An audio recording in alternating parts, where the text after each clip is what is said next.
Hello, UGTRB English, Unit number 9, Literary Criticism and Theory, Recent Trends, Eco-Criticism. This is the topic for today's discussion. Dear teachers, in this video, I will be discussing about eco-criticism, which is a theory which is addressing the present day problem. இன்றைய காலகட்டத்தில் பார்த்திங்கன்னா இயற்கை மிகவும் பாதிக்கப்பட்டு இருக்கிறது. அந்த இயற்கையின் பாதிப்பை மனிதனுடைய பாதிப்பை இரண்டையும் கனெக்ட் செய்து ஒரு தியரி அட்ரஸ் பண்ணுது அப்படின்னா it is ego criticism. Okay, now moving on to the philosophical foundation of ecocriticism. Philosophical foundation என்ன அப்படின்னு பார்த்தீங்கன்னா, this is the philosophical foundation. This comes from again from the Indian soil. என்ன அப்படின்னு கேட்டிங்கன்னா, the whole world is functioning on an order. இந்த உலகம் வந்து ஏதோ ஒரு ஆர்டரின் அடிப்படையில் தான் ஃபங்க்ஷன் ஆகிட்டு இருக்கு. And in Sanskrit there is a word called rhythm. சமஸ்கிருதத்தில் ரிதம் அப்படிங்கிற ஒரு வார்த்தை இருக்குது. இந்த ரிதம் அப்படிங்கிற வேர்டுடைய ரூட் வேர்ட் அனாலிசிஸ் பார்த்தீங்கன்னா, it comes from the word Rida, which means, okay, from which the Hindi word riti deserves a meaning, which means order. அப்போ இந்த உலகம் வந்து ஏதோ ஒரு ரித்தத்தோடு இயங்கி கொண்டு இருக்கிறது. ரித்தம் அப்படின்னா ஒன்றும் இல்லை, there is an order. Okay, there is a order in this universe. and இந்த ஆர்டர் இல்லை அப்படின்னு சொன்னீங்கன்னா அந்த உலகம் வந்து உலகமாக இருக்க முடியாது. there should be an order in this world.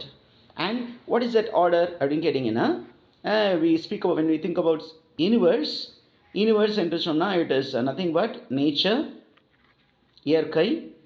இந்த இயற்கையில் பார்த்தீங்கன்னா there is a balance in nature. okay, இயற்கைக்கு எப்படி ஒரு விஷயத்தை பேலன்ஸ் பண்ணி வச்சுருக்கிறது அப்படின்னு தெரியும். நேச்சருக்கு எப்படி சைக்கிள் பண்ணுறதுன்னு தெரியும், எப்படி ரீசைக்கிள் பண்ணுறதுன்னு தெரியும், எப்படி வந்து ஒரு சமநிலையில் வச்சிருக்க வேண்டியது, எப்படி வச்சிருக்கிறது அப்படின்னு இயற்கைக்கு தெரியும்.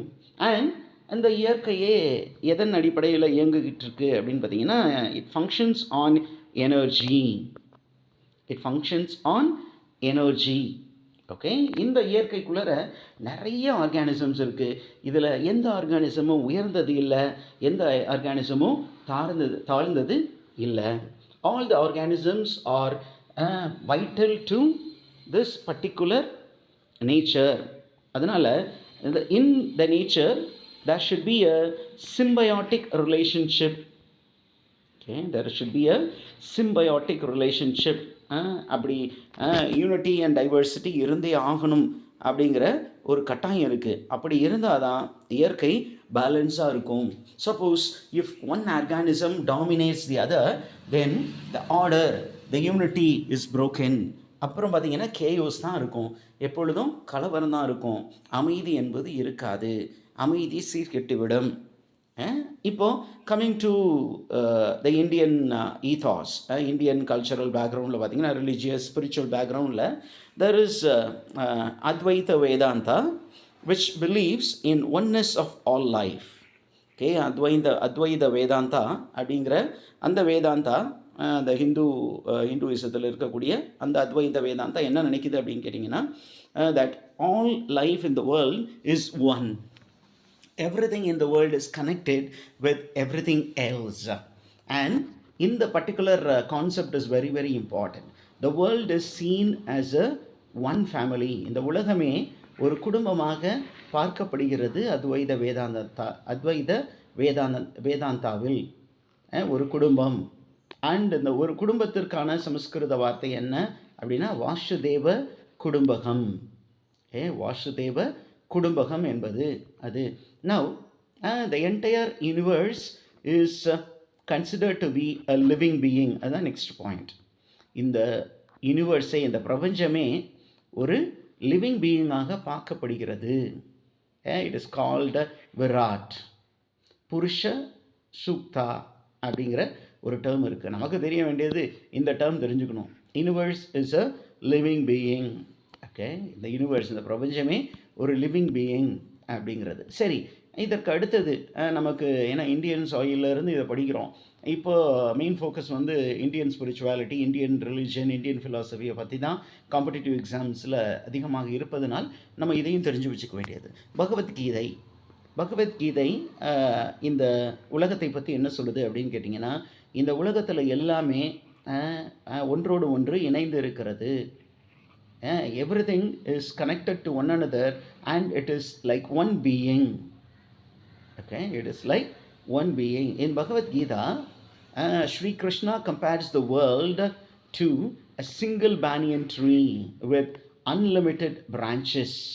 Okay, ஒரு பெரிய பேனியன் ட்ரீக்கு ஒப்பிடுறாரு.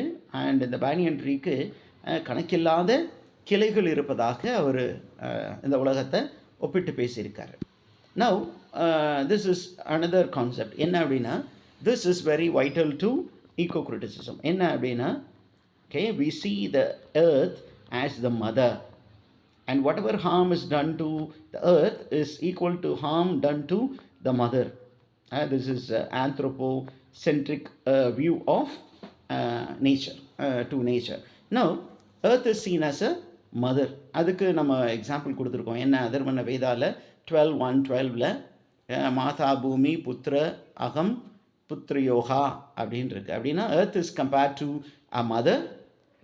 Earth is the mother, then it has to be respected and protected அப்படிங்கிற ஒரு கான்செப்டையும் அந்த ஒரு ஸ்லோகம் சொல்கிறது.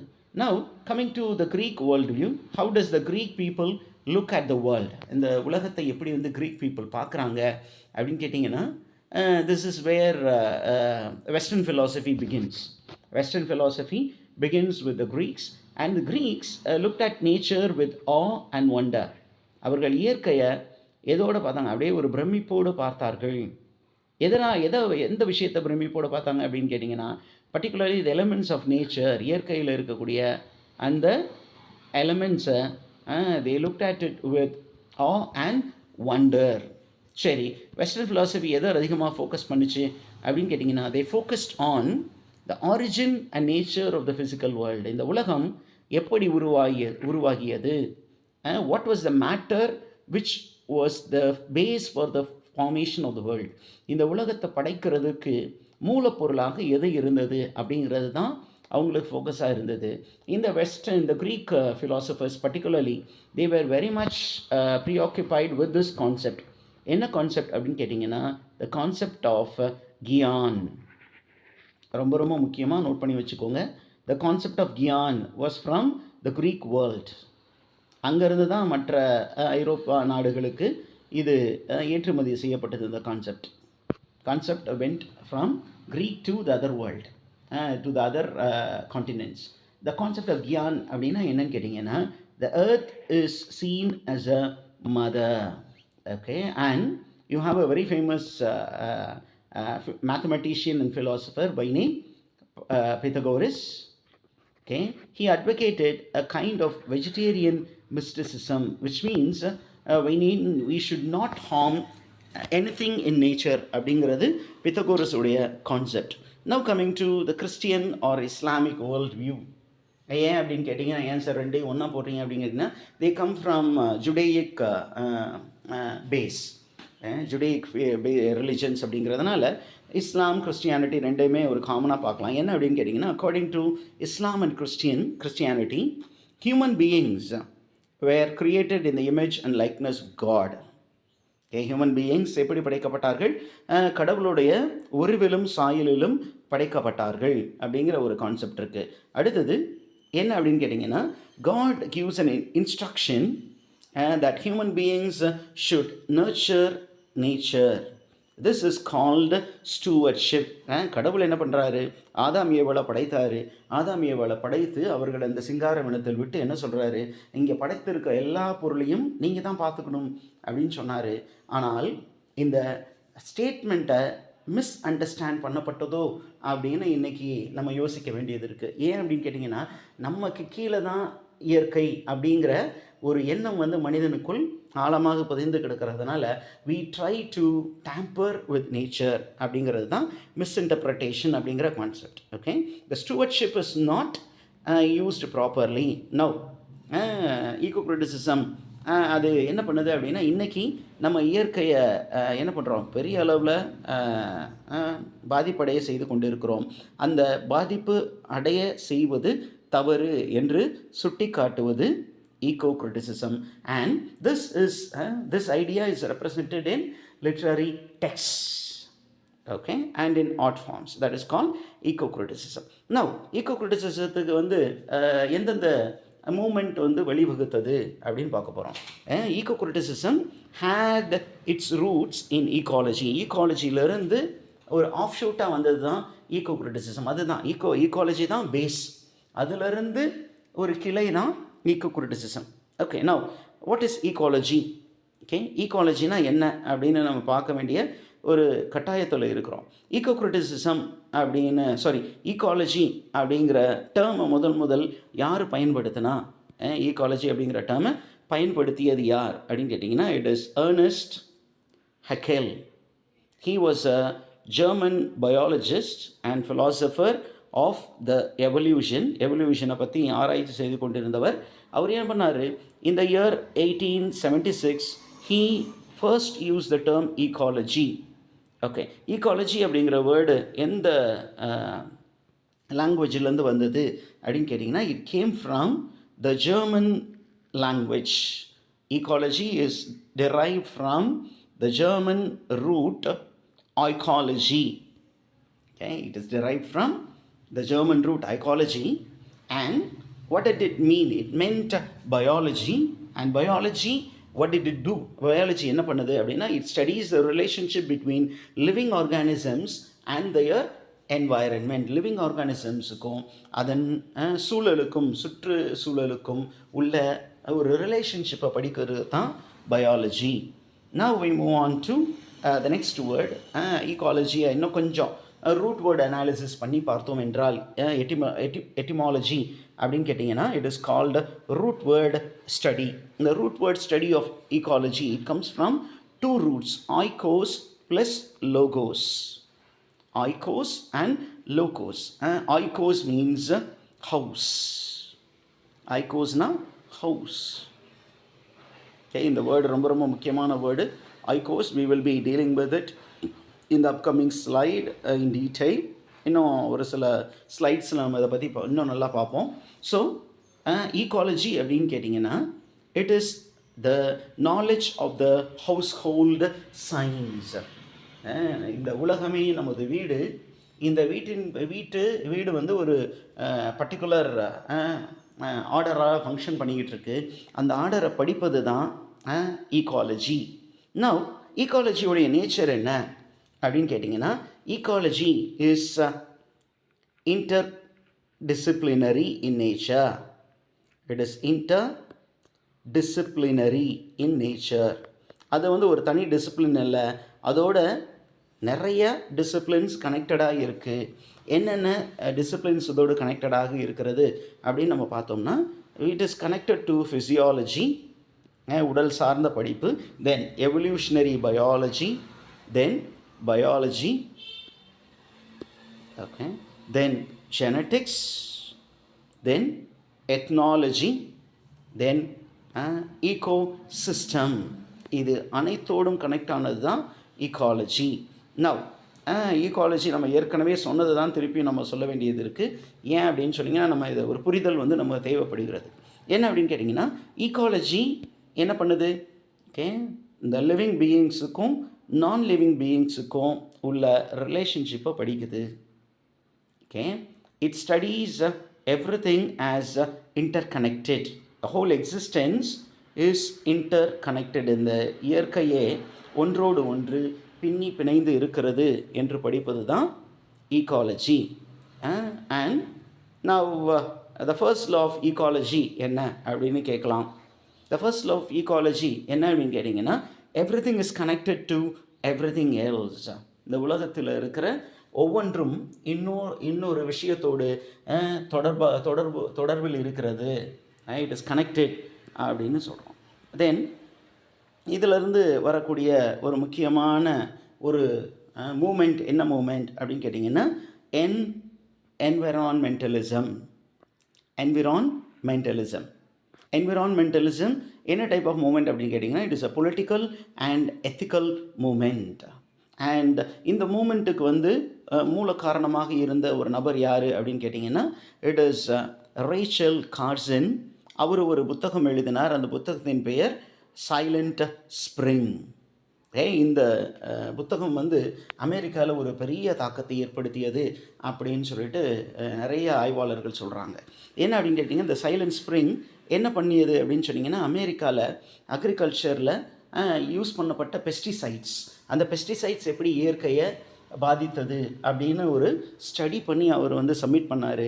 And it created a revolution in America. Okay, that is the information that we have. So இந்த புஸ்தகம் வந்து ரொம்ப முக்கியமான புக்கு. இந்த புக்குடைய பப்ளிகேஷன் டீட்டெயில்ஸை நீங்கள் நோட் பண்ணி எங்கே போடுறீங்க, கமெண்ட் செக்ஷனில் அதை பதிவிடுங்க. Next one, we have the next movement, that is deep ecology. What is deep ecology அப்படின்னு சொன்னீங்கன்னா, deep ecology அப்படிங்கிற டேர்ம், ஓகே, அதை காயின் பண்ணது யார் அப்படின்னு கேட்டிங்கன்னா, it was coined by a mountaineer and a Norwegian philosopher, okay, Arne Naess அப்படிங்கிற ஒருவர் தான் இந்த டேர்மை வந்து காயின் பண்ணியிருக்காரு, deep ecology. And deep ecology is an ecological and environmental philosophy. Okay, so deep ecology அப்படிங்கிற டேர்மை இன்ட்ரடியூஸ் பண்ணது ஆர்னஸ் நாஸ் அப்படிங்கிற அந்த Norwegian philosopher. Okay, next one, we move on to next one. இந்த டீப் ஈக்காலஜி என்ன பண்ணுது அப்படின்னு கேட்டிங்கன்னா, it promotes the inherent worth of living beings. Okay, நம்ம வந்து அதுக்கு மீனிங் கொடுக்கணும்னு அவசியம் இல்லை. It has worth within. இயற்கைக்கு நம்ம தான் மீனிங் கொடுக்கணும் அப்படிங்கிற மாதிரி ஒரு கான்செப்ட் போயிட்டு இருந்தது. ஆனால் இந்த டீப் ஈக்காலஜிஸ்ட் என்ன சொன்னாங்க அப்படின்னா, அந்த பீயிங் அவுட் தேர், அது has some worth within. Okay, whether it is useful or not useful, it is worthy, it should be respected and it should be treated with dignity அப்படின்னு அந்த டீப் ஈக்காலஜி சொல்லியது. Okay, and it also argued that the natural world is a subtle balance of complex interrelationship in which the existence of organisms is dependent on the existence of others within the ecosystem. என்ன சொல்லியது அப்படின்னு கேட்டிங்கன்னா, இந்த இயற்கையில் இருக்கக்கூடிய எல்லா பொருட்களுக்குமே மதிப்பு உண்டு. ஓகே, இயற்கையில் உள்ள எல்லா விஷயத்திற்கும் மதிப்பு உண்டு. அந்த இயற்கையில் உள்ள எல்லா விஷயமும் ஒன்றோடு ஒன்று தொடர்புடையதாக இருக்கிறது என்று சொன்னார்கள். அதனால் நம்ம என்ன பண்ணக்கூடாதான், we should not harm anything in nature. Because any harm to any organism will disrupt the order. அந்த உலகத்தில் இருக்கக்கூடிய அந்த ஆர்டரை அது என்ன பண்ணுமா, டிஸ்டர்ப் பண்ணிடும் அப்படின்னு ஈக்காலஜிஸ்ட் they argued. Okay, very good. Now ரொம்ப முக்கியமானது என்ன அப்படின்னு கேட்டிங்கன்னா, we have the next approach. என்ன approach within eco-criticism? It is called ecofeminism. முக்கியமான டேர்ம்ஸை கொஞ்சம் போட்டிருக்கேன், கொஞ்சம் மின்னமாக இருக்கும், பரவாயில்ல. From exam point of view these will be very useful for you. Now ecofeminism என்றால் என்ன அப்படின்னா, it is a combination of two things. One is ecology plus feminism. இந்த ரெண்டையும் உள்ளடக்கியது தான் ecofeminism. ஒன்றும் இல்லை, environment is now disturbed. Similarly, women are also depressed. இன்னும் வேறு மாதிரி சொல்லணும்னா, we are oppressing nature. Similarly, women are also being oppressed and both are in oppressed condition. அதனால் இது ரெண்டையுமே சேம் அப்படின்னு சொல்கிறது தான் ecofeminism. ஓகே, இந்த ecofeminism என்ன டைப் ஆஃப் மூமெண்ட் அப்படின்னு கேட்டிங்கன்னா, it is a kind of activist and academic movement. யார் இது எஸ்டாப்ளிஷ் பண்ணது அப்படின்னு கேட்டிங்கன்னா, in 1970s this movement was established by the French feminist Francoise de Eaubonne. Okay, France நாட்டில் இருந்த ஒரு ஃபெமினிஸ்ட் ரைட்டர். அந்த ஃபெமினிஸ்ட் ரைட்டருடைய பேர் ஃப்ராங்கோயிஸ் டி எடபோன். 1970s இந்த ஒரு மூமெண்ட்டை லான்ச் பண்ணாங்க. அவங்க என்ன சொன்னாங்க அப்படின்னு கேட்டிங்கன்னா, that, okay, whatever is done, whatever exploitation is done to women and nature, okay, is a degradation of the both, wise வர்ஸா அப்படின்னு சொன்னாங்க. இப்போ நீங்கள் நேச்சரை பால்ஸ் பண்ணுவதும் ஒரு பெண்ணை பால் செய்வதும் ஒரு பெண்ணுக்கு துரோகம் செய்வதும் ஒன்று தான். ஒரு பெண்ணை வந்து நம்ம எக்ஸ்ப்ளாய்ட் பண்ணுறதும் நேச்சர் எக்ஸ்ப்ளாய்ட் பண்ணுறதும் ஒன்று தான் அப்படின்னு சொல்லிட்டு they started looking at oppression in the common ground. Okay, that is what is given here. Ecofeminism sees a connection between the exploitation and degradation of the natural world and the subordination and oppression of the women. Okay, நீங்கள் ஒரு பெண்ணை வந்து exploit பண்ணுறதும் நேச்சரை exploit பண்ணுறதும் ஒன்று தான். Okay, so they saw the feminine principle in nature and the same principle in the feminine being. Okay, concept புரிஞ்சிருக்கும்னு நினைக்கிறேன். ஓகே, நவ் இதில் என்ன பிரச்சனை அப்படின்னு சொன்னீங்கன்னா, this is a movement which focused on, okay, the oppression in the society, particularly on women. Okay, according to this theory, இந்த ஈகோஃபெமினிசத்தை பொறுத்த மட்டும் that they believe that the society has been structured. It was constructed by men. It was constructed by men. And this construction, the rules and regulations which are upheld by the society, favors only men and it does not include women அப்படின்னு ஒரு argument வந்தது. Okay, இந்த சமூகமானது ஒரு கட்டமைப்பு, இந்த கட்டமைப்பை கட்டி எழுப்பியது இந்த ஆண் சமூகம். இந்த ஆண் சமூகம் கட்டி எழுப்பிய அந்த கட்டமைப்பில் பெண்கள் வந்து இரண்டாம் தர குடிமக்களாக இருந்தார்கள். அவர்களுக்கு எந்தவித ஃபேவரும் கிடைக்கவில்லை, அவர்களை மதிப்பே இல்லை அப்படின்னு ஆர்கியூ பண்ணது தான் இந்த மூமெண்ட்.